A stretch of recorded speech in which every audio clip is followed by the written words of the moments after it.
देश आजादी का अमृत महोत्सव मना रहा है, लेकिन अब सुप्रीम कोर्ट की तरफ से केंद्र सरकार को अमृत महोत्सव सही तरीके से मनाने के लिए एक सलाह दी गई है।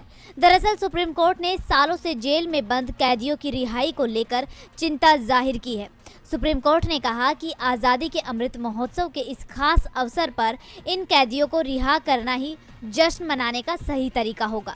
सर्वोच्च अदालत ने केंद्र सरकार को कोई ऐसी योजना बनाने की सलाह दी है जिससे कि वो जेलों में बंद विचाराधीन और छोटे अपराधियों की जल्दी से रिहाई हो सके। वहीं जस्टिस संजय किशन कौल और जस्टिस एम सुंदरेश की पीठ ने सालों से जेल में बंद विचाराधीन और छोटे अपराधियों की रिहाई का समर्थन करते हुए कहा कि अगर कोर्ट 10 साल के भीतर मामलों का फैसला नहीं कर सकती है तो कैदियों को आदर्श रूप से जमानत पर छोड़ देना चाहिए। पीठ ने देश की न्यायिका प्रणाली को लेकर ये भी कहा कि अगर किसी व्यक्ति को 10 साल के बाद किसी मामले में रिहा किया जाता है तो उसे अपने जीवन के वो कीमती 10 साल जो उसने जेल में बिताए हैं वापस नहीं मिलते हैं। इसके अलावा जस्टिस कौल ने केंद्र सरकार की तरफ से पेश एडिशनल सॉलिसिटर जनरल के नटराज से कहा कि सरकार स्वतंत्रता के 75 साल को आज़ादी का अमृत महोत्सव के रूप में मना रही है। इस अवसर पर सरकार को जेलों में बंद विचाराधीन और उन कैदियों को जो अपनी सजा का एक बड़ा हिस्सा जेल में काट चुके हैं उनकी रिहाई का रास्ता निकालना ही सही मायने में उत्सव का उपयोग होगा। इसके साथ ही पीठ ने अपनी टिप्पणी में ये भी कहा कि इसका मतलब ये बिल्कुल भी नहीं है कि अपराध करने वालों को सजा नहीं होनी चाहिए, लेकिन लंबे समय तक ट्रायल चलना और किसी आरोपी को उसका दोषी साबित हुए बिना लंबे समय तक जेल में बंद रखना इसका समाधान नहीं है। हालांकि सुप्रीम कोर्ट की सलाह के बाद अभी तक सरकार की तरफ से कोई भी बयान सामने नहीं आया है। जनता दल यूनाइटेड और आरसीपी सिंह के बीच की तकरार किसी से छिपी नहीं है और इस तकरार के बीच कुछ ऐसा हुआ है जिसने अब आरसीपी सिंह की मुश्किलें बढ़ा दी हैं और आरसीपी सिंह को उनकी ही पार्टी ने गंभीर आरोप लगाते हुए नोटिस भेज दिया है, जिसके बाद आरसीपी सिंह पर कार्रवाई की मांग उठ रही है। जेडीयू ने आरसीपी सिंह पर आरोप लगाया कि उन्होंने पार्टी में रहते हुए अकूत संपत्ति बनाई है।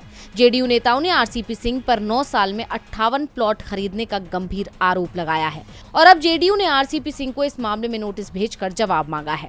पहले ही आरसीपी और जेडीयू के बीच मनमुटाव चल रहा था और इसी मनमुटाव के चलते पार्टी ने आरसीपी सिंह को राज्यसभा का टिकट नहीं दिया था, जिसके कारण उनका केंद्र में मंत्री पद भी चला गया।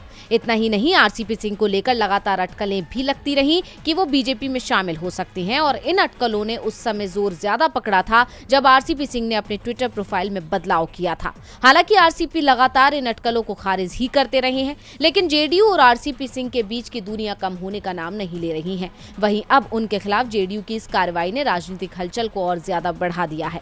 इतना ही नहीं, बिहार जेडीयू के अध्यक्ष उमेश सिंह कुशवाहा ने आरसीपी सिंह को कारण बताओ नोटिस भेजकर उन पर लगाए गए आरोपों पर जवाब मांगा है। उन्होंने कहा, हमारी पार्टी भ्रष्टाचार के मामले में जीरो टॉलरेंस की नीति पर विश्वास रखती है। सूचना मिलने पर उसी के आधार पर पार्टी ने नोटिस जारी किया है। पार्टी ने नोटिस जारी कर आरसीपी सिंह से पार्टी में शीर्ष स्तर पर रहते हुए जो भी संपत्ति अर्जित की उसके बारे में जानकारी देने को कहा है। पार्टी को उनके जवाब का इंतजार है, उसके बाद ही पार्टी आगे की कार्रवाई करेगी। वहीं दूसरी तरफ इस मामले ने चिराग पासवान को नीतीश कुमार को घेरने का मौका दे दिया है। उन्होंने तंज कसते हुए कहा, ये वही आरसीपी सिंह है जो नीतीश के सबसे करीबी थे, तो क्या नीतीश कुमार एक ऐसे भ्रष्टाचारी को सालों तक अपने करीब रख रहे हैं? बता दें कि आरसीपी सिंह की बीजेपी से ज्यादा करीबी ही जेडीयू को रास नहीं आ रही थी और दोनों के बीच तकरार का कारण बना केंद्रीय मंत्री का पद। जब बीजेपी ने जेडीयू को मात्र एक पद देने का ऑफर दिया था तो जेडीयू इसके लिए राजी नहीं थी और उस समय आरसीपी सिंह पार्टी के अध्यक्ष थे और आरसीपी सिंह ने पार्टी की मर्जी के बिना एक पद पर बीजेपी से समझौता कर लिया और खुद मोदी कैबिनेट में मंत्री बन गए। आरसीपी सिंह की यही मौका परस्ती नीतीश कुमार को रास नहीं आई थी, तब से दोनों के बीच दूरियां आ गई हैं। अब आरसीपी सिंह पर लगे आरोपों में कितनी सच्चाई है ये तो जांच में सामने आएगा। फिलहाल उनकी मुश्किलें तो बढ़ गई। महाराष्ट्र में भले ही शिंदे गुट और बीजेपी ने मिलकर सरकार बना ली हो, लेकिन ये दोस्ती केवल दिखावा नजर आती है। तभी तो अब तक दोनों दल मिलकर ये तय नहीं कर पाए हैं कि कैबिनेट का विस्तार कैसे होगा और कब होगा। इन सवालों के बीच अब शिंदे समूह के प्रवक्ता दीपक केसरकर ने कैबिनेट विस्तार में देरी होने की असली वजह बताई है। उन्होंने कहा कि पार्टी के अंदर लोकतंत्र होना चाहिए या नहीं, ये सुप्रीम कोर्ट के फैसले से पता चलेगा। विस्तार में समय लग सकता है, लेकिन सुप्रीम कोर्ट का सम्मान करने की जरूरत जरूरत है। हमारी तरफ से देश के सर्वोच्च न्यायालय के प्रति सम्मान बनाए रखना जारी है। यही वजह है कि अभी तक मंत्रिमंडल का विस्तार नहीं किया गया है। अंतरिम आदेश सोमवार को आएगा और उसके बाद ही इसे बढ़ाया जाएगा। अब उन्होंने तो सुप्रीम कोर्ट के सहारे बहाना बना दिया, लेकिन हर कोई जानता है कि महत्वाकांक्षा की वजह से मतभेद उभर रहे हैं, जिसका हर्जाना जनता को भुगतना पड़ रहा है। महाराष्ट्र में मंत्री न होने की वजह से कई विभागों के कामों पर असर पड़ रहा है, जिसकी वजह से कई विकास के काम अटके पड़े हैं। वहीं महाराष्ट्र मंत्रिमंडल का विस्तार लटकने से अब मंत्री और राज्य मंत्रियों के अधिकार सचिवों को सौंपे गए हैं।